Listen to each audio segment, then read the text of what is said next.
யாராவது நமக்கு தீங்கு செய்தாலோ துரோகம் செய்து விட்டார்களே என்று நாம் நினைக்கும் போதோ, ஏமாற்றி விட்டார்களே என்று நாம் நினைக்கும் போதும், தோற்கடிக்கப்பட்டு விட்டோமே என்று நம்ம நினைக்கும் போதும், நம்மை பற்றி அவதூறாக அல்லது தவறாக மற்றவர்களிடம் பேசுவதை நாம் கேட்கும் போதும், காரணமே இல்லாமல் நம்மிடம் யாராவது சண்டையிடும் போதும் நமக்கு சரியான கோபம் வரும்.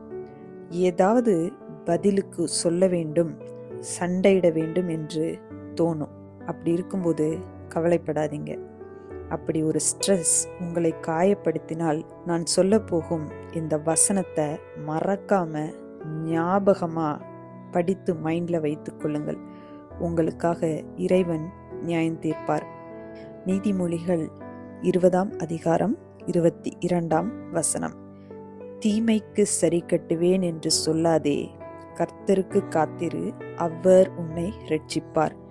மறுபடியும் சொல்றேன், தீமைக்கு சரி கட்டுவேன் என்று சொல்லாதே, கர்த்தருக்கு காத்திரு, அவர் உன்னை ரட்சிப்பார். இந்த வீடியோ உங்களுக்கு பிடித்திருந்தால் லைக் பண்ணுங்க, உங்க ஃப்ரெண்ட்ஸுக்கு ஷேர் பண்ணுங்க. இன்னும் நம்ம சேனலை சப்ஸ்கிரைப் பண்ணலைன்னா மறக்காம சப்ஸ்கிரைப் பண்ணுங்க. சைடில் இருக்கிற பெல் ஐக்கானை ப்ரெஸ் பண்ணுங்க. மீண்டும் சந்திப்போம். நன்றி.